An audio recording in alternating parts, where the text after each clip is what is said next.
প্রচন্ড গরমে দুপুরবেলা এরকম বৃষ্টি থেকে নিজেকে আর আটকে রাখতে পারলাম না। ব্যাস যা ভাবা তাই কাজ, অর্ডার দিয়েই দিলাম সুইগিতে।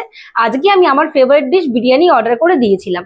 আমি আজকে বিরিয়ানিটা ডি বাপি থেকে অর্ডার করেছিলাম। প্রচন্ড খিদে পেয়েছে বন্ধুরা। আমি অর্ডার করার 15 মিনিট পর ওনারা আমার এই বিরিয়ানিটা ডেলিভারি করে দিয়ে যায়।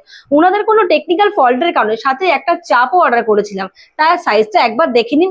আর বিরিয়ানিটা নিয়ে তো কোনো কথাই হবে না, যেরকম জুসি আর রাইসটা ঠিক ততটাই ঝুরঝুরি। আর মাটনটা একবার দেখুন, যেরকম সফট নরম তুলতুলে, আর প্রচন্ড গরম।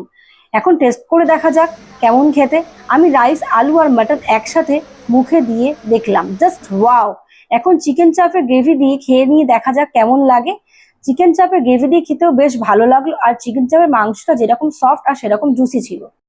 আপনারাও ট্রাই করতে পারেন গরমের সময় এরকম বর্ষার দিনে, আশা করি ভালো লাগবে। আর হ্যাঁ, সাথে গ্রিন চাটনিও দিয়েছিল। তো টাটা বন্ধুরা, দেখা হচ্ছে আবার কোনো নতুন ব্লগে।